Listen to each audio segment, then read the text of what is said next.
So, good afternoon, everybody. Let me give you an overview about the novel Nectar in a Sieve by Kamala Marakandya. So, starting from the topic, it means starting from the novel name, I should say that Nectar in a Sieve. When we go deep through this, we can understand that nectar in a sieve means that happiness can be gained, but it doesn't remain with time. So that's what we name as a nectar in a sieve. So, excuse me. So going to the next slide. I would like to talk about the author Kamala Marakandya and the social context to the novel. So Kamala Marakandya is an Indian lady born to a Hindu Brahminian family, and she later immigrated to British. And her creations won the recognition in Indian literature. And in time of 90s, her figure was a statue of women empowerment. And Marakandya's life as a fusion of Western and Eastern attitudes was a symbolical representation in her authentic literary works. So I have already divided the facts in the academic article according to social, interpersonal, intrapersonal, political, and economical facets. So it will be easy to understand. So moving to the social facets of the novel, I would start from the topic marriage. That marriage is a representative topic in the novel. So taking Marakandya's protagonist, Rukmini, she starts her life as a child bride. So marrying as a child bride from age 12, and she starts her life and she faced many circumstances. And when we talk about the dowry system, India was a British colonized country. So people were facing an economic downfall in that time. So many of the people started giving away their children when they were very small because of the economic problems they faced. So next, after the marriage, main problem they overcome is the barrenness. So with barrenness, another problem was whether the birth of the child is a girl or a boy. So they're supposed to think that the birth of a girl is a curse for the family, and birth of a boy is a fortune to the family. And next, moving to the next topic, education. Education was a privilege, but it was not a right in Indian society. So in this novel, we can find Rukmini is the most highlighted person who has got education in this setting. So next, moving to the point religion. When talking about religion, Marakandya's protagonist is created as a very divine figure, with including Hindu qualities and also Hindu beliefs. It means how they worked when they were barren, and the Hindu traditions, Hindu festivals. The writer has given a big contrast in talking to religion. And next, I'll take the topics nation and social classes together. So when talking about social classes, a specific representation of social classes is the agricultural society.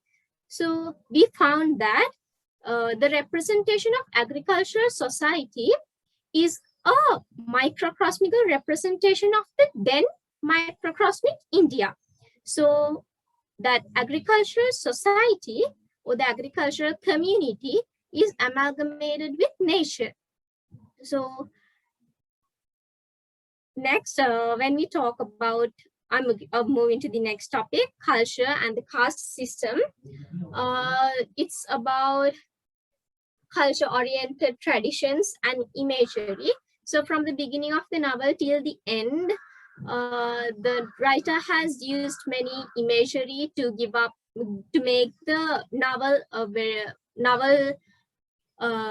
rich with didactic functions. So moving to the economical facets, arrival of the tannery is a turning point of the novel. It means symbolism of industrialization and also industrial capitalism and downfall of agriculture. Those three topics are going hand in hand. So except that, another special economical facet is Great Famine. Great Famine is that which happens in 1943 because of Britishers took the harvest to England to feed their soldiers who served in World War II. So because of that, people were suffering a lot because they didn't have food for their daily work. And next, moving to the political facets, whole novel is a microcosmical representation of the then macrocosmical India. So when talking to the point gender politics,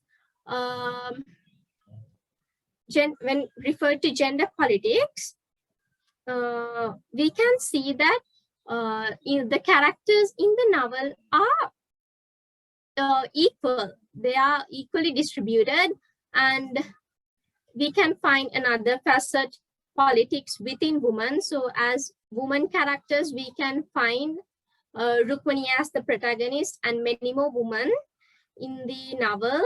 And finally, going to the point, politics within a person, we can find that the protagonist Rukmani is always trying to fight with her sense and sensibility and to overcome the challenges in her life, and finally she wins. And next, moving to the interpersonal facets, we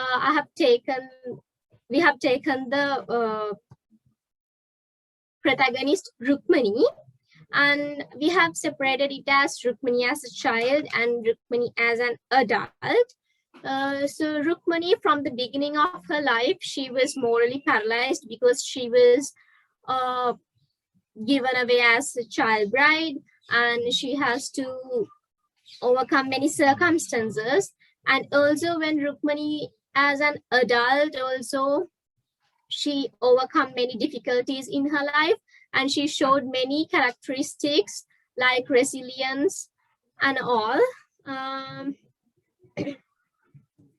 So next, moving to the intrapersonal relationships, so intrapersonal facets of the novel, we have divided it as Rukmani's and Nathan's relationship, Rukmani and her children's relationship, and Rukmani and Kenny, and as the last point, we have taken Rukmani and the outsiders.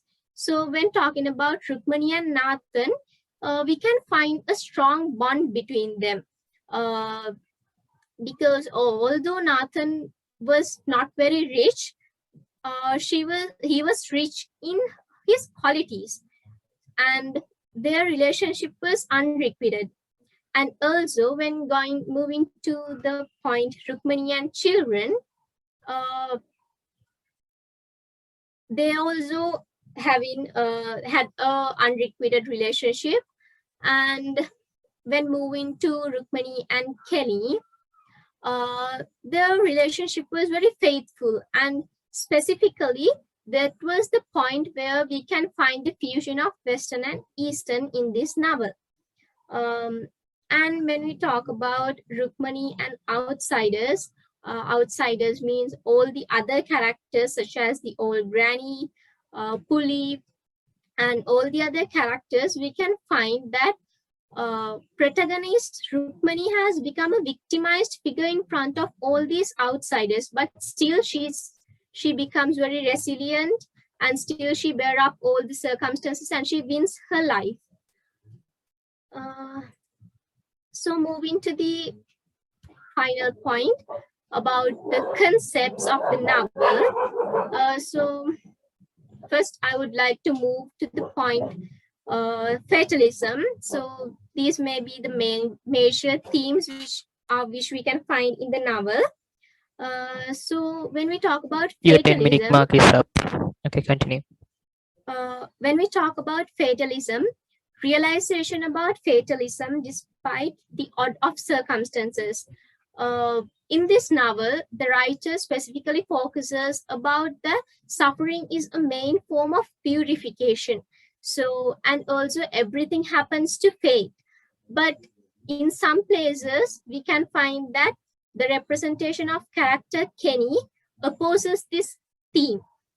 And when moving to the second one, feminism, uh, it means the equality presented through the characters is a very special point that the traditional woman is not overpowered by men. There we find equality in this novel. And when moving to the third point, optimism in life, always Rukmani was a resilient woman, and also she was very optimistic. So that makes her to her ultimate survival.